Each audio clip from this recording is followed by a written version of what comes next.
Sedicom, ikigo ca diyoseze nkuru ya Bujumbura co kumenyesha amakuru. Ese Kristo yomenyekana?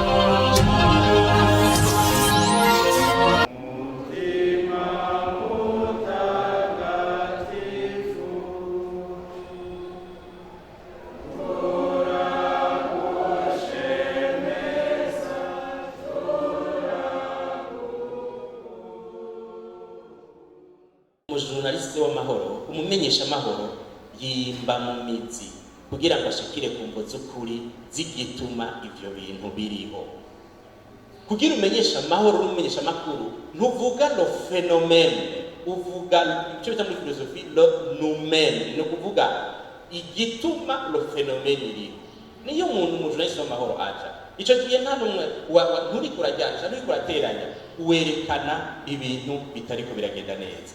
Umumenyesha amahoro rero aja mu mico y'abantu, akaja mu migenzo y'abantu, akaja mu ndinganizo y'ubuzima bw'igihugu zituma haba indyane, les enjeux culturels, les enjeux structurels. No kuvuga ubonye akarorero mu bwiza abantu basigaye baboregwa, umujurnaliste yihuta ngo muri komine ya Bwiza mu gisagara ca Bujumbura abantu baho basigaye banywa bakikura, mbere kugeza naho ku munsi wa gatandatu usanga mu gitondo abantu baraye mu mabarabara. Reka tubaze mugenzi wacu twagize Bwiza bira ngo waje kunodereza iyo nkuru, sivyo? Ugasanga rero bagaca duha amakuru no mugabo umumenyesha amahoro aca kubwira ati mu Bwiza kuva mu mwaka w'1950 abantu baho basanzwe baho muri ubu buryo kubera imvo z'ubukene, kubera abantu baho bava hariya na hariya, kubera ingene quartier iringanijwe bituma abantu baho batungwa. Urumva iyo ngeze igituma bari bajyama mu mabarabara. Les enjeux culturels, les enjeux structurels du phénomène. Ico gihe uri kurafasha no kugira ngo société ihinduke. Il est vrai l'information sur la situation, le phénomène irafasha, mugabo twebwe abakirisu kugira ngo turengere le phénomène tuza mu mizi y'iyo phénomène.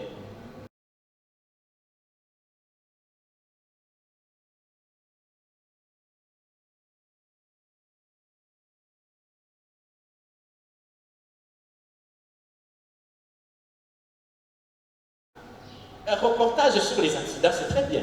Mais pourquoi il y a ces accidents? Beaucoup plus parlons-nous du pourquoi de ces accidents. Comme ça, vous nous permettez d'éviter des accidents. Il y a des dossiers sur le pourquoi il y a des accidents. Aho prima turashobora kumviriza kumva uti iyi nkuru iramfashije, uri kuratransmeta amahoro, kino kurakonta ibiriko biraba. Nico gituma iyi message ya papa ino mwaka ihagaze kuco bita storytelling, la narration. La narration twoyigira gute mu buzima mu mwuga wo kumenyesha amakuru.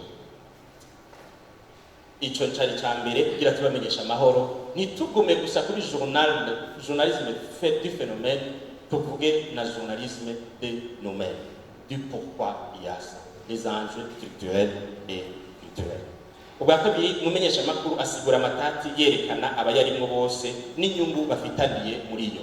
No kuvuga iyo ibintu bitameze neza, twebwe abakirisu turinda kugira abantu ingene ibintu bimeze, tugerageza kwerekana imigwi iri muri ayo matati n'inyungu ifisemwo na conflit y'izo nyungu, arico gituma bariko baragwana, arico gituma batumvikana.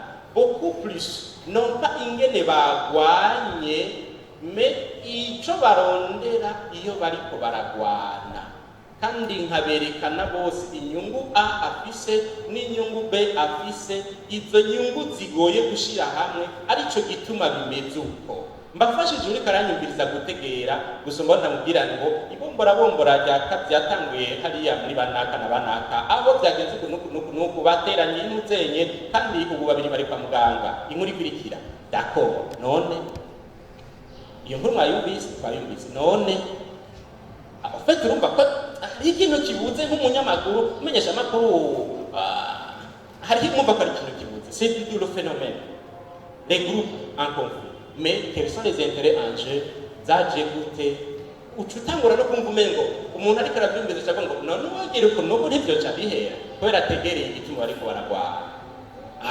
Ndabyumvise, te muratubwira ibituma, ntimutubwire ibiba gusa n'ibituma, mudufashe natwebwe kumenya rero nico twokora parce qu'en fait les formations la communication c'est vraiment l'éducation